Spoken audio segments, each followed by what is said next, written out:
Hi guys, welcome to MasterCat 1 QA analysis video. So again, similar to DILR, we'll solve let's say few of the questions. 22 questions हैं. एक दो question को अगर हमें लगेगा solve करना है, we'll solve them. अदरवाइज देखेंगे कौन सा क्वेश्चन की क्या डिफिकल्टी थी, इजी मीडियम हार्ड, या फिर चलो चार लेके चलते हैं. अभी चार क्लास पांच क्लासिफिकेशन लेके चलते हैं. Very easy, easy, medium, hard, very hard. ठीक है, तो वेरी इजी आपको करना ही करना है, वेरी हार्ड आपको छोड़ना है. ठीक है. सो वेरी इजी वो क्वेश्चन होंगे आपके जो आपको लेट्स से कि अगर आप 80% एम करो तो करना ही करना है. मतलब कि एक सेट के अंदर राउंड अबाउट आपको 6 से 7 वेरी इजी क्वेश्चन मिल जाते हैं जनरली. ठीक है, तो वेरी इजी और इजी को कंबाइन कर दो तो 8 क्वेश्चन तक आपके पास आ जाएंगे, 7 8 question. So if you are aiming anything less than 90 percentile तो आपको इजी और वेरी इजी वाले क्वेश्चन में जाना है. मे बी एक आधा मीडियम आप टच कर लोगे. ठीक है. And if you are not aiming 99.5 plus, 99.5 plus वगैरह वालों को भी मैं सजेस्ट करूंगा कि वेरी हार्ड जो कैटेगरी होती है, जो कि आपको इस पूरे 22 में भी 3 से 4 क्वेश्चन मिले. 3 से 4 में बहुत ज्यादा बोल रहा हूँ, 2 क्वेश्चन भी आपको मिल जाए, वो क्वेश्चन आपको नहीं पकड़ने. ठीक है, वो छोड़ देना है तुरंत. तो फटाफट से देखते चलते हैं हमारे पास कैसे क्वेश्चन है. तो first question is the average of a family including me is this and the average of family excluding me is this. Members नहीं पता तो मैं अपनी एज अभी नहीं निकाल सकता. अगली लाइन में देखते हैं. My family includes my parent and my siblings. The age difference between my parent as well as between me and one of my sibling is 2 and 4 years. My parents as well as between me and my. ठीक है, तो दो parents के बीच का क्या difference है और मेरे एक सिबलिंग के बीच का क्या डिफरेंस है. Ages of all family members are natural number. Which of the following is the possible age of my father? और इसके अंदर एक डाउट मेरे को आ रहा है, जो कि है हमारे को नंबर ऑफ सिबलिंग नहीं बता रखा उसने कितना है.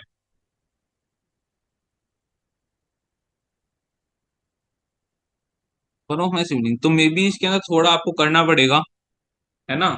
इसको अंदर आपको करना पड़ेगा. तो डेफिनेटली नॉट इजी और वेरी इजी, मीडियम कैटेगरी. ठीक है, आगे चलते हैं. A fruit seller buys mangoes at some rate and sells them at 90% of the rate at which he bought. He uses false weight such that he earns approximately 10% of the profit in the transaction. What does he use for? What weight does he use for 1 kilogram? भाई देखो, ये question जो है ना fruit seller वाला, ये मैं आपको सजेस्ट करूंगा कि इसका सॉल्यूशन लिख के रख लो यार कहीं पे, अगर आपसे सॉल्व नहीं होता तो. बिकॉज इसी वेरिएशन में 4 5 क्वेश्चन हो सकते हैं. मतलब सिंपल हो सकता था कि वो 90% कॉस्ट पे बेच रहा है, बट वो वेट जो यूज कर रहा है वो वेट यूज कर रहा है लेट्स से 800 ग्राम, मतलब 20% वेट के अंदर वेरिएशन है. तो कौन सी वेरिएशन में कितना प्रॉफिट लॉस है, वो एक नॉर्मल सिंपल फॉर्मूला आएगा आपका. वो निकाल के रख लो यार, इसको सीख लो. ये आपका पेट क्वेश्चन है, बहुत हर बार आएगा ये क्वेश्चन में. मेरे को नहीं लगता अगर आप इस क्वेश्चन में गलती कर रहे हो तो कैट की गलती है, वो आपकी गलती है फिर. ठीक है, you don't deserve CAT. Maybe I am sorry, you don't deserve IIM, अगर आप ये वाला क्वेश्चन गलत करते हो. तो ये वाला क्वेश्चन अगर आप पहली बार सॉल्व कर रहे हो तो मीडियम में जाएगा. बट कंसीडरिंग ये क्वेश्चन आपके पास लिखा होना चाहिए कॉपी में और ये आपको आना चाहिए बिकॉज ये पेट क्वेश्चन है, आई will consider that this in very easy और इजी क्वेश्चन. ठीक है, आगे चलते हैं. RBI lends a certain sum of money to Yes Bank at a repo rate of 10% per annum for 2 years. Okay. Yes Bank then leads the same money to Adani Group at 10% per annum compounded annually for 2 years. पहले वाला किसमें था? 10% annum. Yes. What is the percent profit made by Yes Bank in the transaction? Okay, cool. तो यहाँ पे बस वही था कि उसने जो 10% का कमाया वो सिंपल इंटरेस्ट था. सेकंड वाला जो था वो कंपाउंड में था. तो गाइस ये वाला तो वेरी इजी से भी वेरी इजी अगर होता हो तो है, क्योंकि उसने अल्टीमेटली परसेंट प्रॉफिट बोला. तो आप अगर 100 रुपया 1 लाख रुपए लेके चलो, उससे सिंपल इंटरेस्ट निकाल दो कितना आएगा. 1 लाख के ऊपर आपका आ जाएगा 20,000 रुपए 2 साल का. ठीक है, और यहाँ पे कितना आ जाएगा उसका 1.21 के हिसाब से 21,000 रुपए इंटरेस्ट आ जाएगा. तो बहुत सिंपल क्वेश्चन हो जाएगा हमारे पास तो ये. ठीक है, तो दिक्कत नहीं आनी चाहिए. This is again very easy question. आगे चलते हैं. Next question is shown this sheep is tied to a corner of a barn which is rectangular farm building with dimension this with a rope of length this, no trees or other option. ठीक है, what is the approximate maximum area of grass the swan can eat if the barn is surrounded by the grass of on all sides. Guys देखो यार, ये बहुत simple question है. मतलब मेरे को अगर आप ये क्वेश्चन गलत कर रहे हो ना मेरे को दुख होगा. मैं कॉपी नहीं कर सकता वरना अभी सॉल्व करता. रुको मैं यहाँ पर पेन निकालता हूँ. ये आपके पास ना अगेन ये बहुत पेट क्वेश्चन है जो कैट काफी बार पूछता है. वो काफी बड़ा पेन है. ठीक है, let me use this as a boundary. ठीक है, तो इसमें क्या बोला है उसने कि एक डायमेंशन है, let's say this is 40, this is 20, एक कॉर्नर पे होगा, इस कॉर्नर पे आपकी शिप टाइड है, ठीक है, with a rope length of 50 feet, with rope length of 50 feet, that means अगर ये 40 फीट में है ना ये, तो यहां तक भी जा सकती होगी आपकी काऊ तो, यहाँ से, ठीक है। तो काऊ कितना गेज कर सकती है, यहाँ पे इस एरिया को गेज कर लेगी काऊ। तो आपको बताना है कितना उसने वो करा है। तो सिंपल क्वेश्चन है बहुत ज्यादा भाई, इसमें तो मेरे को नहीं लगता आपको दिक्कत आनी चाहिए। बस आपको मे बी थोड़ा एरिया निकालने में डिफिकल्टी हो सकती है, बट ये आपका पेट क्वेश्चन है। जनरली क्या होता है, वो इस एरिया में बोलते हैं, मतलब देखो इसकी एक वेरिएशन जो और होती है मैं आपको पहले ही बता देता हूँ, कि 4 काऊ इस कॉर्नर में है, ठीक है, और वो क्या करता है, स्क्वायर देता है उस वाले केस में जनरली, कि 20, 20, 20, 20, ये 4 लेंथ है, 10 मीटर की लेंथ की क्रॉप वो है आपके पास रोप, वो एरिया बताना होता है आपको। ये एक तो ये वेरिएशन आ सकता है। एक दूसरा वेरिएशन क्या हो सकता है कि आपको उसने बोलते हैं 15 मीटर की रोप है, तो आपको फिर ओवरलैपिंग एरिया आ जाता है थोड़ा थोड़ा, बट अल्टीमेटली कॉन्सेप्ट क्या रहता है, सेम रहता है, ठीक है। तो ये आपका पेट क्वेश्चन है, हर बार सेम होगा, ये याद कर लेना, this is medium question, medium में बोलूंगा इसको, ठीक है। आगे चलते हैं देखो। Next is, Rani took some candies from the fridge while going to her room. She encountered her 3 sisters, one after the other. Rani took some candies, give them 1/3 of candies they shared, then plus 3 second, ठीक है fine। यार ये देखो वही same question, मतलब I feel ये वाला जो मॉक है, ये पूरा आपके पेट क्वेश्चन से भरा हुआ है। इसके अंदर क्या बोल रहा है वो क्वेश्चंस को, कि रानी जब अपने रूम से निकलती है ना, मतलब फ्रिज से निकल रही है, तो 3 बहनें आई, पहली बहन के साथ क्या करा उसने, 1/3 जितने हाथ में उसके, लेट्स से उसके हाथ में 99 कैंडीज थी, तो 1/3 33 दे दी, प्लस 3 कैंडीज और दे दी। तो 99 में से 1/3 कितना, 33, प्लस 3 और दे दी, 36 कैंडीज उसने दे दी। उसके पास कितनी बचेगी 36 देने के बाद, 63, ठीक है। अब 63 के अब नेक्स्ट सिस्टर मिली, तो 63 में से 21 1/3 प्लस 3 और दे दी, तो 60 में से 24 वो दोबारा देगा, ठीक है। तो उसके बाद कितनी लेफ्ट रही, 39, 39 में से अब वो दोबारा अपनी उसको बहन मिली, उसको उसने कितनी दी, उसको दे दी उसने 1/3 दे दी, दैट मीन्स 39 में से 1/3 13 दे दी, प्लस 3 एक्स्ट्रा कैंडीज दे दी, तो 13 प्लस 3 जितनी दे दी, दैट शुड इक्वल्स टू कितना होएगा, वो है उसके पास 7 कैंडीज। तो आपको शुरुआत में कोई भी एक्स वैल्यू लेके चल लो, लेट से 99x, और उसके बाद सब्ट्रैक्ट करते करते आओ, आपके पास इसका आंसर आएगा, जो वैल्यू लास्ट में बचेगी उसे 7 से इक्वेट कर दो, आंसर आपके पास हो जाएगा। सिंपल पेट क्वेश्चन, बहुत इजी, मतलब इसके अंदर जितने क्वेश्चन मैंने देखे हैं, ऐसा एक भी क्वेश्चन नहीं है जो मैंने पहली बार देखा हो, ठीक है। और आपके अंदर भी, आप अगर प्रैक्टिस कर रहे हो बहुत ज्यादा कैट की, तो ये क्वेश्चंस आपने कहीं ना किसी मॉक में देखे होंगे फिर, ठीक है।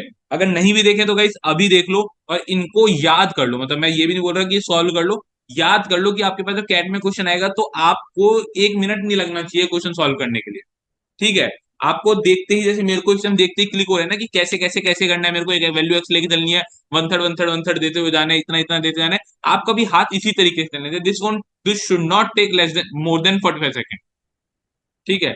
45 सेकंड से ज्यादा मुझे बिल्कुल नहीं देंगे। फुल आगे चलते हैं। So next question is, at a super market 100 grams of 100 grams of apple cost the same as 150 gram of oranges and 300 gram of grapes cost the same as 180 gram of oranges. The cost of apple is this. Approximately what amount does the customer have to pay to buy 500 gram of each? या देखो again, मेरे को पता नहीं क्यों मेरे को इतना लग रहा है कि क्वेश्चन बहुत इजी है, इसके अंदर कट ऑफ जाएगा हाई, मतलब मे भी बहुत जल्दी जल्दी होगा, 6 क्वेश्चन ही हैं, this is too early to guess. But 6 के 6 क्वेश्चन अगर आप थोड़े भी पढ़ के जा रहे हो ना गेट में, आप ये 6 के 6 कर सकते हो, ठीक है। कोई इतना डिफिकल्टी अभी तक आपके पास आएंगे। इसके अंदर क्या बोला है उसने, कि 100 ग्राम ऑफ एप्पल का जो कॉस्ट है, that is equal to 150 gram of oranges. तो आपके पास क्या रेशियो निकल गया इनकी कॉस्ट का, 3:2, 3:2, क्योंकि अगर मैं मानूं कि एप्पल के 100 ग्राम एप्पल की 150 कॉस्ट है, 150 ग्राम का कितना कॉस्ट था, सेम, ठीक है। तो इसका बहुत सिंपल हो जाएगा 100 ग्राम।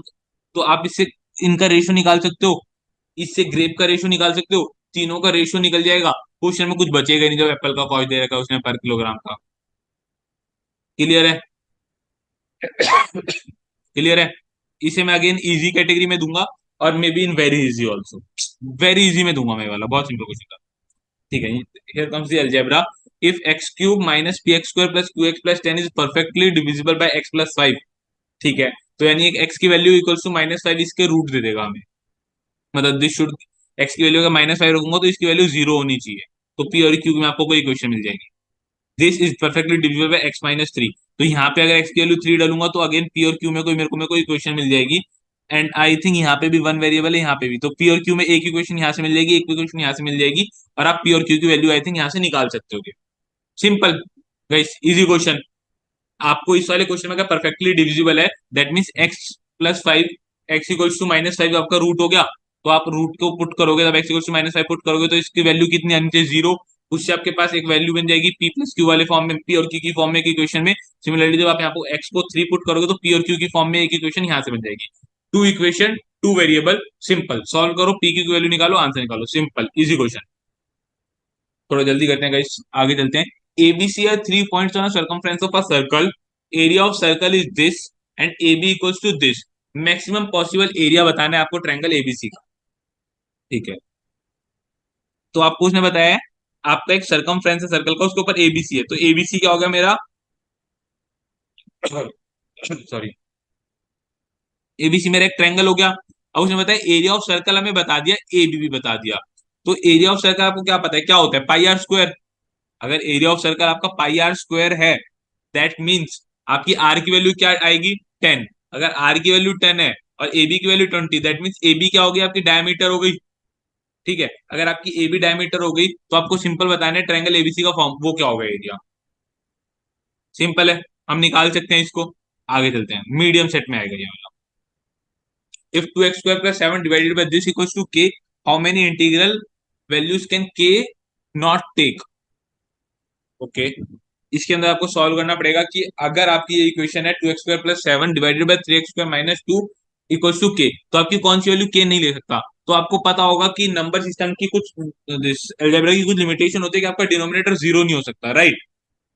आपका डिनोमिनेटर 0 नहीं हो सकता, तो उन वैल्यूज ऑफ x के लिए आपको k की वैल्यू निकाल के आंसर देते हैं, सिंपल। बट इसके अंदर थोड़ा आपको सॉल्व करना पड़ जाएगा इस वाले क्वेश्चन के लिए, सो मैं इसे आपका मीडियम से थोड़ा टफ में हार्ड में रखूंगा। ठीक है, तो आपका पहला हार्ड आ गया, but again if someone is targeting may be 95 plus, तो आपको ये क्वेश्चन करना चाहिए। बट यहाँ पर आपके पास काफी आ चुका है, मतलब 99 पे हो तो आपको ये क्वेश्चन करना चाहिए, क्योंकि आपके पास काफी इजी आ गए। सो आई एम कंसिडरिंग कि 95 तक का और 90 के लिए 85 उनके लिए थोड़ा गेम इजी होगा, क्योंकि जो 80 से नीचे वाली जनता है उनके लिए तो पेपर इजी है, टफ है, वो इतना कुछ नहीं करते, वो बहुत इनसिग्निफिकेंट इंक्रीज है। बट फॉर समवन एमिंग 99 और 99.5, आपके पास जितने इजी क्वेश्चन आएंगे वो सारे करेंगे ना, तो आपको डिफिकल्ट क्वेश्चन के अंदर कहीं एज लेना पड़ेगा। तो this is that question. If log 5 with base 15 is equals to x, what is the value of log 243 with base 15? Okay, तो यहाँ पे आपका log का क्वेश्चन है, बट आप अगर देखो 243 क्या होता है मेरा, किसकी पावर, 3 की पावर 5 होता है ना, तो ये मेरा पास आ गया 3 की पावर 5। तो आपको क्या करना पड़ेगा, मतलब मैं आपको पूरा सॉल्व नहीं करके दिखाऊंगा, बट अगेन ये सॉल्वेबल क्वेश्चन है।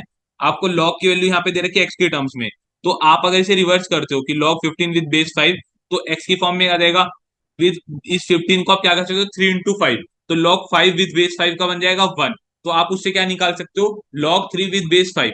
जब वो निकाल लोगे तो आपके पास इसको निकालने के लिए कुछ मिल जाएगा, तो इसके अंदर आपकी लॉग्स की प्रॉपर्टी यूज होगी। अगर आपको लॉग्स अच्छे से आते हैं देन आई गेस आप इस क्वेश्चन सॉल्व कर लोगे। इस क्वेश्चन में कुछ है नहीं, सिंपली कर सकते हो आप। बट कंसीडरिंग कि हर कैटेगरी के बंदों को देखना है मेरे को कि 80, 85, 90, 95, सो मैं मानूंगा कि ये क्वेश्चन थोड़ा हार्ड में आएगा। एंड अगर आप 95 से नीचे हो तो आप इसे छोड़ सकते हो फॉर नाउ। ठीक है, बाकी जब हम एक्सेल क्रिएट करेंगे उसके अंदर हम क्वेश्चन वाइज अच्छे से जजमेंट ले पाएंगे। अभी हमने थोड़े क्वेश्चन जितने देखे हैं उसके अंदर 95 से नीचे वाले से छोड़ सकते हैं। This is let's say hard category. On a scale of 1 to 5, this is 4। A can complete a piece of work in 3 days. B takes double time taken by A and C. Okay, A मतलब ठीक है, sorry, A को लग रहे हैं 3 दिन, B को लग रहे हैं 6 दिन।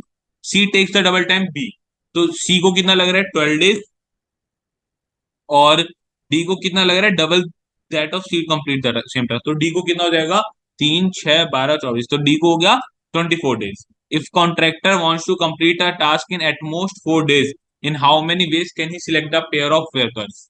तो गाइस बहुत सिंपल क्वेश्चन है ये वाला। तो अगर 4 दिन में करना है उसे एटमोस्ट 4 दिन में करना है, तो ए के साथ तो कोई भी दे दो, ए के साथ तो बी दे दो, सी दे दो, डी दे दो, वो कर ही लेगा। ए तो हमारा आउट ऑफ पिक्चर ही हो गया। ठीक है, बी सी और डी में हमें पेयर देखने की कौन से पेयर्स ऐसे हैं जो हमारे साथ कर सकते हैं। ठीक है, बट अगेन ये क्वेश्चन में थोड़ा एक ट्रिक वाला पार्ट आ गया। Select a pair of worker के अंदर पेयर मतलब वो दो को बोल रहा है, या फिर ए सी और डी, या ए बी सी, ये भी एक पेयर है। तो थोड़ा क्वेश्चन की लैंग्वेज मेरे को थोड़ी चैलेंजिंग लग रही है, बट क्वेश्चन बहुत इजी है। ठीक है, तो मैं एक बार अपनी कंफर्मेशन के लिए चेक कर लेता हूँ कि पेयर से इसका मतलब दो का है या फिर तीन का भी चलेगा। ठीक है, पेयर मतलब ये दो का ही ले रहा है। पेयर मतलब ये दो का ही ले रहा है।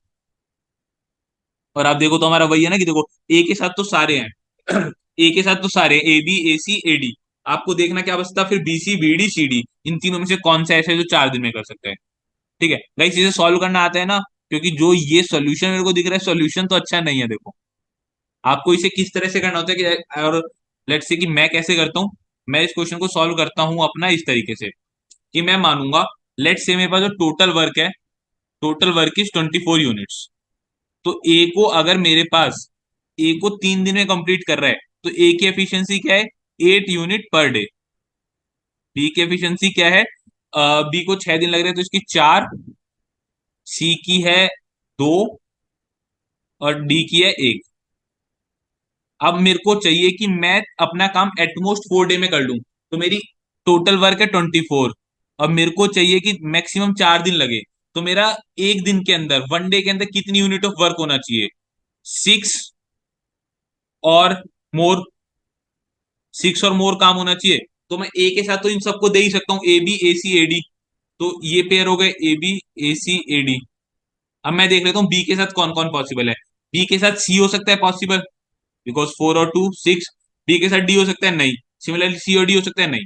तो हमारे पास कितना आंसर आ गया, 4। तो मैं करता हूँ इस तरीके से क्वेश्चन सॉल्व। मतलब कि अगर आपको देखना हो कि किस तरह से मैं सॉल्व करता इस क्वेश्चन को, तो मैं इस तरह से करता। This would have taken let's say 40 second, 45 second, and at max 1 minute. अगर मैं स्ट्रेस में भी हूँ एग्जाम में और मेरे पिछले दो क्वेश्चन लगातार गलत हुए हैं, तो मैं इसे स्लो करता थोड़ा, और तब मैं 1 मिनट लेता इस क्वेश्चन को सॉल्व करने। ठीक है, आगे चलते हैं। This was I think easy और very easy. This paper is comparatively easier. आगे देखते हैं, कुछ क्वेश्चन मुश्किल होते हैं तो।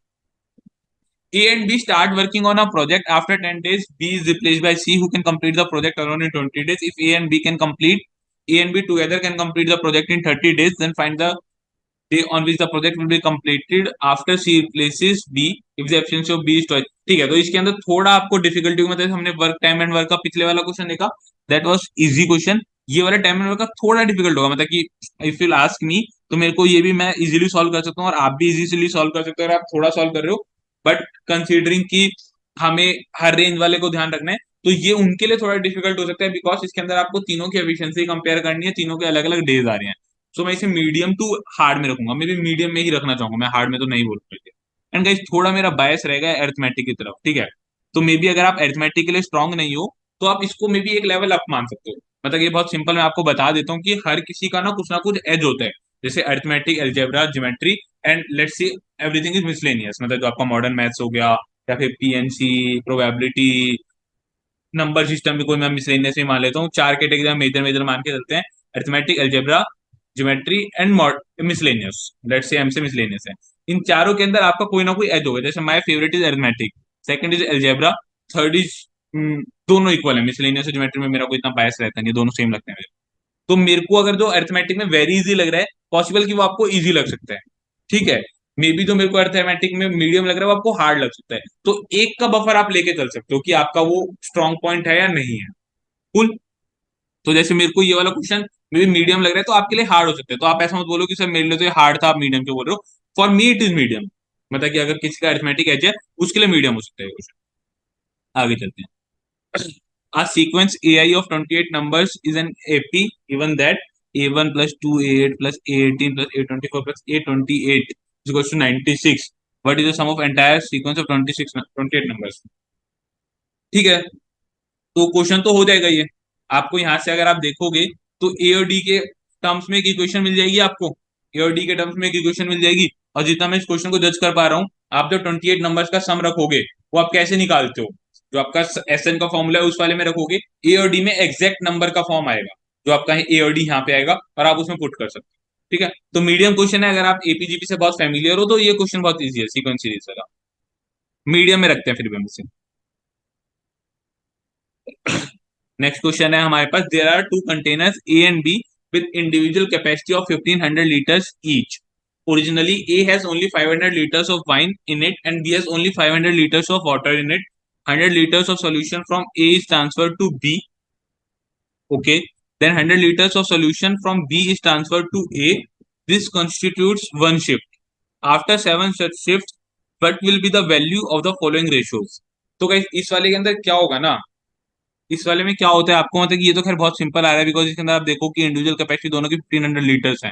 ठीक है। और उसने बोला है कि ए के अंदर 500 लीटर है, बी के अंदर 500 लीटर वाटर है। तो आप जब दोनों को इक्वेट करते रहोगे आफ्टर एन टर्म टाइम्स, आपका वो रेशियो इक्वल हो जाएगा।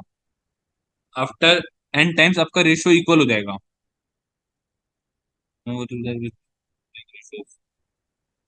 तो मैं इसको अच्छे से जज तो नहीं कर पा रहा हूँ 7 शिफ्ट में। आई डोंट थिंक ए और सी आंसर होना चाहिए। मैं अगर होता तो बी करता, बट लेट मी सी क्या है आंसर इसका बिना सोच के। ऑप्शन 2 ना भाई, क्योंकि ये दोनों तो स्क्यूड हो गए, तो ऑप्शन बी ही मैं करता। तो ये वाला आपको थोड़ा जजमेंट से करना पड़ेगा अगर आप इसे पूरा सॉल्व करने जाओगे ना। So this can take time. So for now I will consider this as hard. A is standing on the foremost point of a train moving this speed in a single line, straight line, sorry. He starts moving in the direction opposite to that of a train at a 3 meter per second. At the same time, B standing on the rearmost part of train moving this speed. Okay, वो same direction में है. A person standing outside notices that when A moves this meter, B moves this meter from A. ठीक है guys, simple question है। आपका थोड़ा time speed and distance वाला concept लग रहा है। ट्रेन्स देखो मैंने देखा है कईयों का वैसे ही इन जनरल थोड़ा टफ पार्ट लगता है लोगों को, ट्रेन्स वाला क्वेश्चन या फिर बोट्स वाले क्वेश्चन। तो अगर आपका वैसे थोड़ा वैसे तो आपको डिफिकल्ट लग सकता है। तो वहां पे हम अपने एक्सेल में देख लेंगे किसको करना चाहिए किसको नहीं करना चाहिए। तो थोड़ा उसमें डिफिकल्ट लग सकता है आपको, but according to me question easy है ये वाला, मतलब इजी तो नहीं, डुएबल है। So for now I will keep it in medium range. Find the smallest prime number completely dividing this where A and B are prime numbers greater than 3। Guys ये वाला ना प्रॉपर आपका वो है, chicken nugget theorem. If I am able to recall right, chicken nugget theorem आपकी होती है क्योंकि ये डायरेक्ट आंसर दे देगा आपको। ठीक है। सो वही है, अगर आप उस वाली थ्योरम वगैरह से फेमिलियर हो तो आपके लिए तो वेरी इजी क्वेश्चन है। ठीक है। अगर आप फेमिलियर नहीं हो तो आपको हिट एंड ट्राई से करना पड़ेगा, that can take time. So this question will be in the two ranges, कि इधर it is very easy for you, very easy और इजी, और हार्ड और वेरी हार्ड फॉर यू। ठीक है। बट कंसीडरिंग समवन एमिंग 99.5 वगैरह, तो उनको आई सपोज और आई अज्यूम कि आपको चिकन नगेट वगैरह पता होगी। जैसे मेरे को अपने टाइम पे बहुत अच्छे से ऐसे बहुत सारी थ्योरम्स पता थी जो कि बहुत पेक्यूलियर है, और अगर आपको थ्योरम पता है तो आपके लिए वो 10 सेकंड का क्वेश्चन बन जाता है। ठीक है। सो आप अगर उस परसेंटाइल को एम कर रहे हो तो मेरे को लगता है आपको ये आना चाहिए, but if you are aiming 80 percentile then guys don't worry, ये क्वेश्चन आपको सॉल्व नहीं करना है। आपके लिए वो क्वेश्चन आपकी 80 परसेंटाइल के लिए ना यहीं के आसपास आप क्वेश्चन सॉल्व कर चुके हो शुरुआत की 2 लाइन। ठीक है। तो आप बहुत अच्छी पोजीशन में हो अगर आप वो शुरुआत वाली 2 लाइंस में क्वेश्चन निकाल पा रहे हो तो उसी के लिए मैं आपको बोलना चाहता हूँ। तो मैं आपको शुरुआत से बोल रहा था ना कि आपको ये वाले क्वेश्चंस आने चाहिए, आपको लिख लो अभी से, याद करके रख लो। वो इसी पर्पज से है कि अगर आप वो वाले क्वेश्चंस को अच्छे से कर लोगे तो आप ऐसे क्वेश्चंस को बहुत इजीली छोड़ सकते हो। ठीक है। आगे देखते हैं, जैसे क्वेश्चन दिखने में ही डिफिकल्ट है।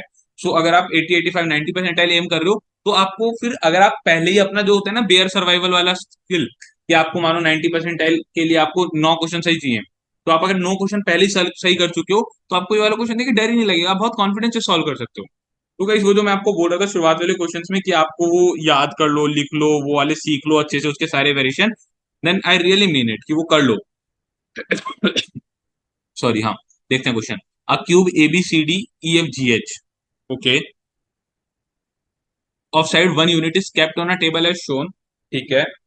An ant starts from point H and wants to reach to point D. H से स्टार्ट करा है, डी पे जाना है, तो डायगोनल तो जा नहीं सकती ant. By travelling on a path minimum distance but before reaching point D. ठीक है, थोड़ा कंफ्यूजिंग है। Start from point H wants to reach point D by travelling on the path of minimum distance but before reaching point D the ant must complete at least one round around the cube. Okay, again confusing लगा मुझे। But देखो अगर minimum point से चाहिए होता तो minimum point इसके लिए क्या है कि ये एच से सी जी के मिड पॉइंट पे जाए और सी जी के मिड पॉइंट से डी पे जाए। ये वाला हमेशा मिड पॉइंट आपको देगा। कईयों को लगता है वो एच सी पे आ जाए और फिर सी डी पे चले जाए, नहीं।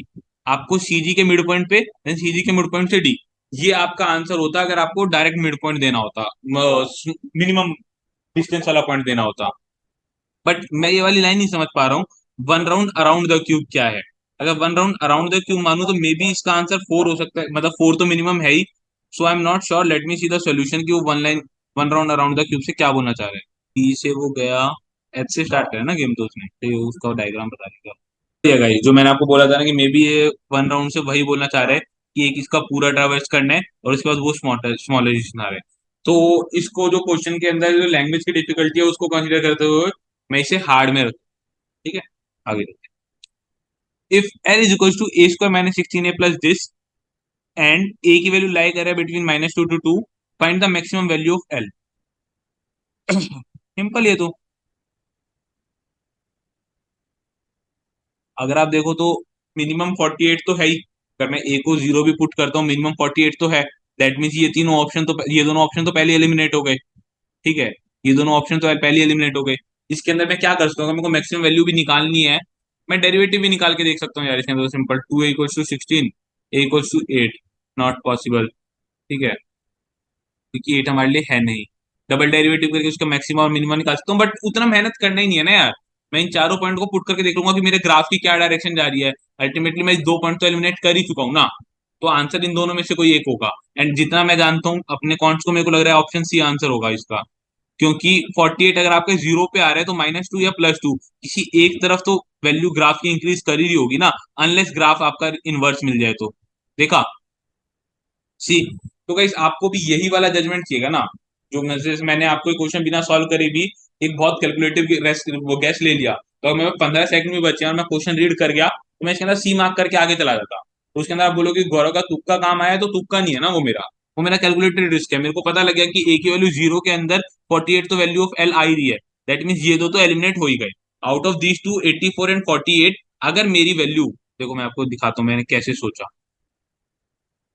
ये वाला पार्ट पहले तो क्लियर होगा कि ये दोनों मैंने कैसे ऑप्शन सेट है।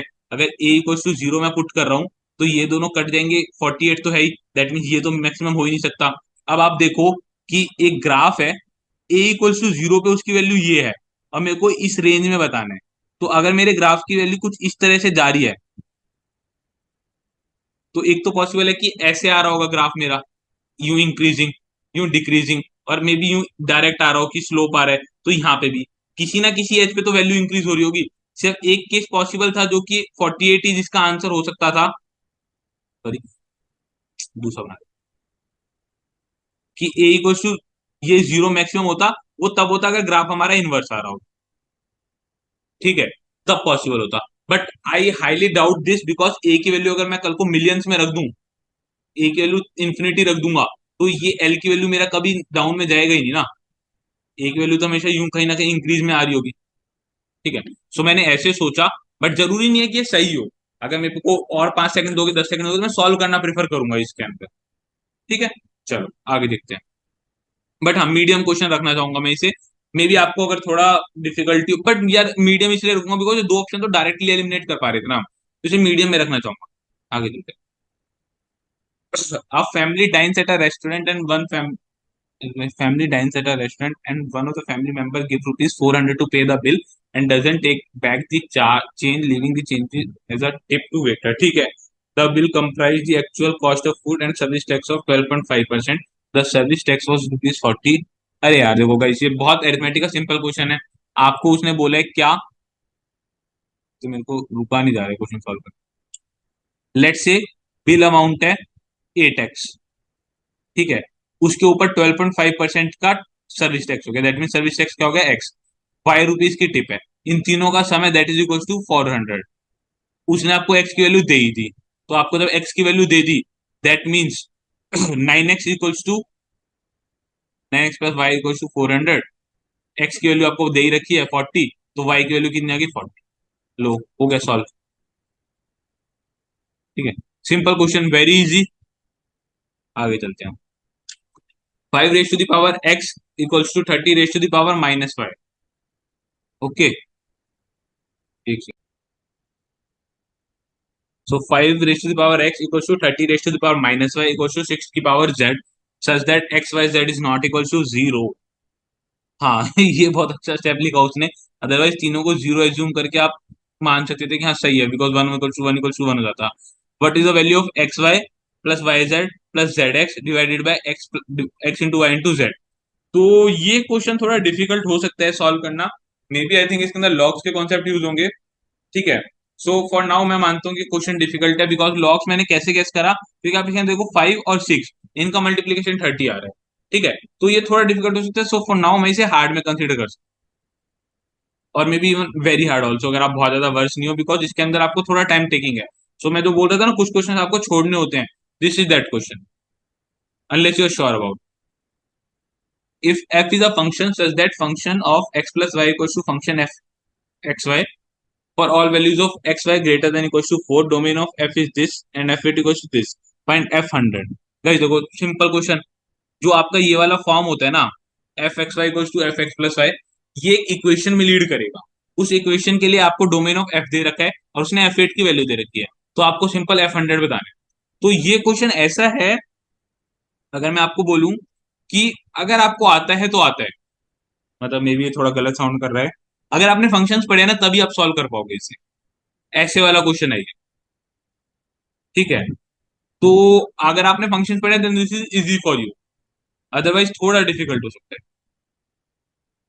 बट अगेन आपको अगर 80-85% डल वाले तो आप छोड़ सकते हो वो क्वेश्चन, कंसीडरिंग कि आपने इनिशियल जो क्वेश्चन है उनके अंदर सॉल्व करे होंगे। In the figure A B C D square of side 10 centimetre and G B E D and F C E A are congruent kites. Okay, in the figure ABCD is a square of side 10 centimeter.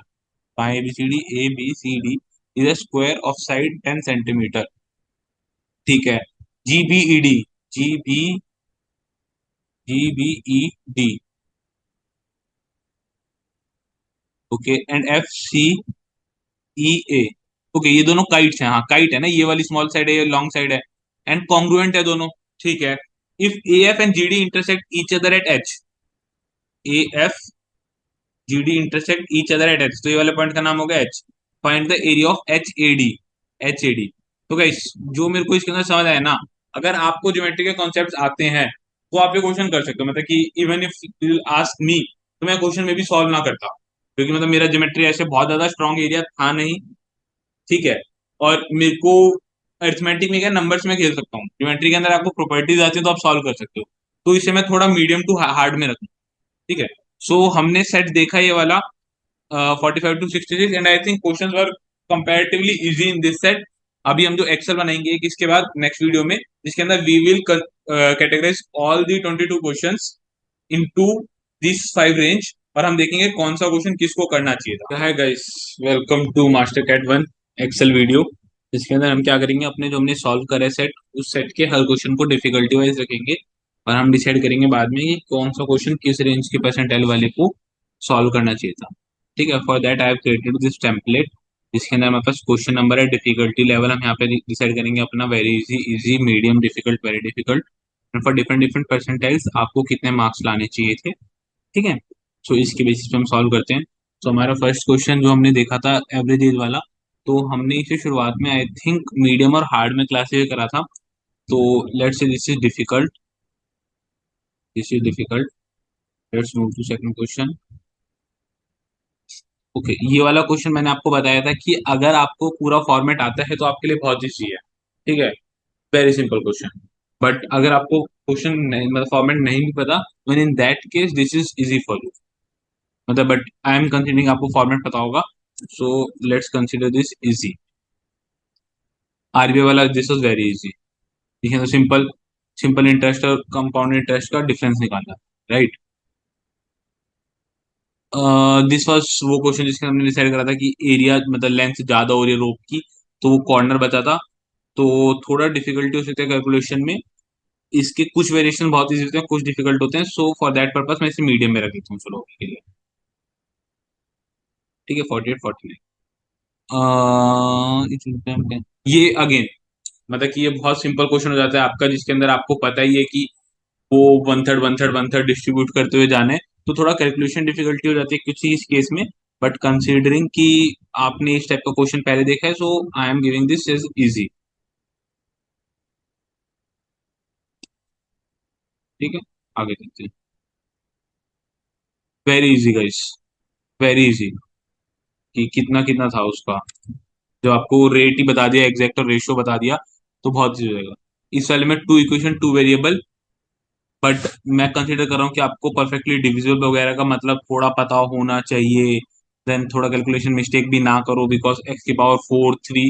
सो मैं इसे मीडियम रख देता हूँ। Though this can be considered as easy also, but इस set के perspective में मैं इसे मीडियम लेके कर रहा हूँ, क्योंकि सेट इन जनरल बहुत इजी था। अब यही ज्योमेट्री वाला क्वेश्चन जिसके अंदर डायमीटर हमने निकाल लिया, मैक्सिमम पॉसिबल निकालना है, so this is also medium.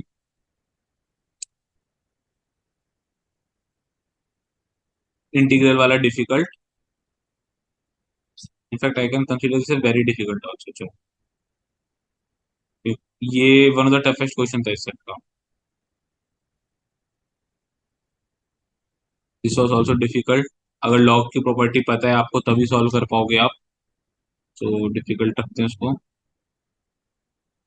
Okay, 4 days वाला जो पेयर वाला क्वेश्चन हमने देखा था, सिंपल क्वेश्चन था ये वाला। Let's say this is easy. इसके बाद भी टाइम एंड वर्क का था ना। हाँ, दिस वाज मीडियम और difficult, let's say difficult. Guys, this need not to be in absolute difficulty terms, but comparative to set, आपका जो पूरा सेट है उसके अंदर इससे इजी क्वेश्चन है, दैट्स व्हाई मैं इसे डिफिकल्ट में कंसीडर कर रहा हूँ।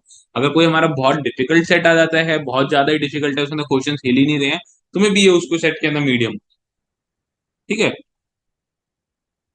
एपीजीपी वाला मीडियम और डिफिकल्ट, चलो इसे भी डिफिकल्ट कर देते हैं, because comparative to this whole set ये बहुत डिफिकल्ट था। ये आपका मैं मीडियम में रखूं या डिफिकल्ट में रखूं, मैं थोड़ा कंफ्यूज हूँ, but let me keep it in difficult only. Train वाला क्वेश्चन अगेन डिफिकल्ट में रखते हैं इसको थोड़ा सा अभी के लिए। तो आप देख रहे हो, एक चीज मैं आपको दिखाऊंगा, अगर 56 से 59, ये चार क्वेश्चन स्ट्रेट डिफिकल्ट है। इनफैक्ट आप यहाँ से देखो, 53 से 59 में बस एक क्वेश्चन इजी आया है, वरना सारे डिफिकल्ट है। इस वाले क्वेश्चन सेट में क्या करता है ना, इंटरव्यू जो ये पेपर सेटर होता है, वो आपको कॉन्फिडेंस ब्रेक कर देता है। तो आपके जो लास्ट के 7 क्वेश्चन हैं, वो अगर आपके इजी भी आ रहे हैं तो आपसे सॉल्व नहीं होंगे, क्योंकि आप लगातार 6-7 क्वेश्चन के फकअप करके आए हैं। ठीक है, तो आपको हर क्वेश्चन को इंडिविजुअल ट्रीट करना है, मतलब इतना ज्यादा पिछले क्वेश्चन का नहीं लेके आना होता। इसको भी अगेन डिफिकल्ट बोलना, मतलब एम्बिग्यूस है, इसके अंदर मैं बोलना नहीं चाहूंगा कि ये इजी भी हो सकता है, वेरी डिफिकल्ट भी हो सकता है। For now let's say very difficult, मतलब कि मैं अज्यूम करके चलता हूँ कि हमारे हर बच्चों को ये नहीं करना होगा। Again, not that simple, let's say difficult. 62, ये वाला तो मैक्सिमम पॉसिबल वैल्यू हमने अभी निकाला ही था, जो मैंने आपको दिखाया था, मीडियम। 63 अगर हम देखें, ये तो वेरी इजी क्वेश्चन, 63 टेक्स्ट वाला जो मैंने आपको निकाल के दिखाया था ना, ये वाला क्वेश्चन है जिसके अंदर मैंने आपको बोला था कि 8x + x + y, y की वैल्यू निकालनी चाहिए, हमें टिप की वैल्यू, है ना, सिंपल सिंपल था ये वाला। लॉग वाला कॉन्सेप्ट आ सकता है, let's say this is difficult, let's say this was very difficult, this is very difficult. Confuse between medium and difficult, but let's say difficult again, subjective, but let's say difficult. तो इस question set के अंदर मैं देखूं अगर, तो मेरे very easy, easy, medium, difficult, very difficult. Very easy कितने आए हैं, 1 2 3। इजी कितने आए हैं, 1 2 3। ठीक है, मीडियम देखे तो 1 2 3 4। डिफिकल्ट है आपके 1 2 3 4 5 6 7 8 9। और वेरी डिफिकल्ट देखूँ तो 1 2 3। सो इसका सम में अगर देखूं, अगर यहाँ पे लगा दूं सम का फॉर्मूला ही, शुरू को 22, राइट। सो 22 के अंदर आप अगर देखो परसेंटेज टर्म में भी मैं आपको लिख के दिखाई देता हूँ, चलो अगर हम एक्सेल यूज कर ही रहे हैं तो अच्छे से यूज कर लेते हैं। सो आप अगर देखो तो 14% आपका पेपर वेरी इजी है। ठीक है, और आप अगर देखोगे कि आपको जो मार्क्स लाने होते हैं फॉर 80%, वो भी आपका इसी रेंज में है। मतलब अगर आप देखो कि मैं वेरी इजी और इजी का सम कर दूं अगर आपके लिए, तो 6 क्वेश्चन हैं। 6 क्वेश्चन का क्या मतलब है, 18 मार्क्स। आपको 85% के लिए कितने चाहिए, 18 मार्क्स, 17 मार्क्स। तो आपको जो पेपर के अंदर कॉन्ट्स में बोला जाता है कि आपको कॉन्ट्स बहुत अच्छे से आना चाहिए फॉर कैट या इंजीनियर्स को फायदा है, वो आपने देखा ना, वेरी इजी और इजी आपके वो क्वेश्चन है जो कि आपको बिना पेन उठाए भी आप सॉल्व कर सकते हो ना। तो वो क्वेश्चंस को मैं वेरी इजी और इजी बोल रहा हूँ। तो उन वाले क्वेश्चन में तो डिफिकल्टी आपको आनी ही नहीं चाहिए ना। तो अगर आप, जो मैंने आपको पूरा स्टेप बाय स्टेप सारे क्वेश्चन करके दिखाए हैं, जो मैंने वेरी इजी और इजी बोला वो आप खुद मानोगे ना कि बहुत इजी क्वेश्चन हैं। और अकॉर्डिंग टू डेटा आपके वेरी इजी और वो इजी क्वेश्चन सॉल्व करने में, 6 क्वेश्चन सॉल्व करने में आपको ना ही टाइम लगेगा और आपकी कट ऑफ भी क्लियर हो रही है। तो आपको कट ऑफ की क्यों टेंशन लेनी है? दैट मीन्स कि कॉन्सेप्ट में तो इशू नहीं है। मैं हमेशा बोलता हूँ दो चीज है, नॉलेज एंड पेपर अटेम्प्ट। तो नॉलेज में तो गैप आ ही नहीं रहा, इशू कहाँ पे आ रहा है, क्या पेपर कैसे अटेम्प्ट कर रहे हो, है ना? तो पेपर अटेम्प्टिंग आपको ठीक करनी होगी। तो मैं for now let me fill the table. ये हमारा इजी सेट है, सबको करना है सॉल्व। पिक कर लिया हमने, हाँ सारे पिक कर लिए, 6 6। ठीक है, now coming to the medium. Medium में इसके अंदर क्या रखूंगा कि इनको तो नहीं सॉल्व करना। मैं जैसे कोई एक इजी हटा देता हूँ, इसको मैं येलो जोन रख देता हूँ। कोई भी एक इजी आप इसको हटा सकते हो बिकॉज हमें 5 क्वेश्चन चाहिए थे। ठीक है, बाकी इसके लिए जो भी pending area that is red. And इसके लिए कुछ हमारे जो मीडियम है वो हमारे इसके लिए येलो जोन आ सकते हैं, जैसे कि ये वाला जो है मीडियम, इसके लिए येलो जोन आ सकता है। और हमारे पास कुछ मीडियम्स हैं जो हमने अभी लिखे थे। ठीक है, वो वाले येलो इसके लिए मैं मीडियम में रख देता हूँ कि अगर वो कुछ एक दो वो सॉल्व कर रहे हैं then it's a bingo for him. ठीक है, बट जरूरी नहीं वो सॉल्व करेगा। Now coming to this part कि 90 परसेंटाइल वालों को 7 क्वेश्चन सही करने हैं, 6 क्वेश्चन वो कर चुके हैं। तो मे बी उसे बाकी सारे मीडियम्स में से कितना करना है, एक दो क्वेश्चन सॉल्व करने हैं बस। तो वो कोई भी मीडियम पिक कर सकते हैं अकॉर्डिंग टू हिज और हर स्ट्रेंथ। कि अगर उनका स्ट्रेंथ मीडियम के अंदर अरिथमेटिक है तो अरिथमेटिक का मीडियम पिक कर सकते हैं, अलजेब्रा है तो अलजेब्रा का मीडियम पिक कर सकते हैं। सो मैं कोई भी अभी आपको दिखाने के लिए ये वाला मीडियम पिक करा देता हूँ। ठीक है, कूल है। बाकी सारे मीडियम, एक और मीडियम को ग्रीन दे देता हूँ मे बी, या इसको मैं ग्रीन नहीं देना चाहूंगा, इसे येलो ही रखूंगा बिकॉज मैं नहीं चाहता एक्सीड करे। 95 के लिए हमारे को कितने क्वेश्चन चाहिए? 9 क्वेश्चन चाहिए। कितने क्वेश्चन हम सॉल्व कर चुके हैं? दो दो चार दो छह। ठीक है, अगर मैं चारों मीडियम वाले सॉल्व कर दूं, चार में से कोई भी 3 मीडियम सॉल्व कर दूं, तो मेरा काम बन जाएगा। ठीक है, 3 मीडियम निकाल देते हैं यहाँ से। पहला मीडियम भी और मीडियम निकालते हैं ना, पहला मीडियम ग्रीन, ये ठीक है। और जो एक और मीडियम बच रहा होगा ये वाले मीडियम को हम येलो दूंगे।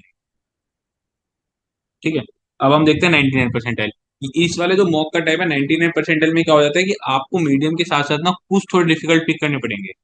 मैं इनको फटाफट से ग्रीन कर देता हूँ ताकि बाद में दिक्कत ना आए हमारे को, वरना वो हर बार ना हम यही करते रहेंगे कि कौन से वो क्या करते हैं। मीडियम मैंने इनके लिए कर दिया टिक।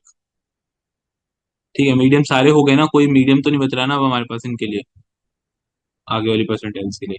ठीक है, सो अब हमारा जो 99 परसेंटाइल वाले के लिए अगर हम देखें, 19 परसेंटाइल को करने हैं 12 क्वेश्चन सही। ठीक है, और वो कितना कर चुका अब तक? तीन तीन छह चार 10। तो तीन, तीन छह एक 7, एक 8 और दो 10। अब उसे कोई भी दो डिफिकल्ट पिक करने हैं। डिफिकल्ट हमारे पास कितने? 9 डिफिकल्ट। तो आप देख रहे हो उसके बाद 9 डिफिकल्ट में से उसे सिर्फ दो डिफिकल्ट पिक करने, तो कितना इजी चॉइस हो गया। बिकॉज ऐसा तो नहीं होता ना कि आप कोई भी डिफिकल्ट नहीं कर सकते। अगर आप 99 परसेंटाइल वाले स्टूडेंट हो तो आप कुछ ना कुछ डिफिकल्ट वाले तो कर ही लोगे। जैसे कि वो रोप वाला क्वेश्चन मैंने आपको दिखाया था, ये बहुत क्लियर है कि आपको वेरी डिफिकल्ट बिल्कुल पिक नहीं करना। वेरी डिफिकल्ट आपको पिक ही नहीं करना, इनफैक्ट किसी को पिक नहीं करना वेरी डिफिकल्ट। आप किसी भी परसेंटाइल में हो, आपको वेरी डिफिकल्ट पिक नहीं करना अनलेस आप मतलब 99.9 या उससे ज्यादा एम कर रहे हो। तो आप मे बी एक दो वेरी डिफिकल्ट पिक कर सकते हो, but even in that case I suggest कि वेरी डिफिकल्ट कभी पिक नहीं करना चाहिए, स्पेशली शुरुआत के टर्म्स में। बिकॉज आप अगर देखो 22 क्वेश्चन है आपके, अगर आप तीन वेरी डिफिकल्ट हटा भी दोगे तो 19 question are still there for you, which mean 57 marks. And guys मैं बता रहा हूँ 57 में भी आपको 99.99 मिल जाएगा। ठीक है, मतलब कि अगर आप 100% एक्यूरेसी से बाकी सारा करते हो तो भी। ठीक है, तो for the sake of filling let me fill कुछ कुछ ग्रीन वाले पार्ट। कितने हो गए हमारे? 3 4 5 6 7 8 9 10 11। ठीक है, एक और ग्रीन फिल करना है मेरे को। Let's say this is green. बाकी कुछ येलो वाले रीजन होंगे इनके लिए और कुछ रेड वाले रीजन होंगे। ठीक है, एंड सिमिलरली लास्ट वाले का अगर देखें, लास्ट वाला is the most important part, जिसके अंदर हमारे को 42 क्वेश्चन है। मैं इनके अंदर देखो कुछ ग्रीन दे देता, येलो दे देता हूँ। Sheet will look ideally better. ठीक है, अब हमारा देख रहे थे कि हमारे को इसमें कितना चाहिए।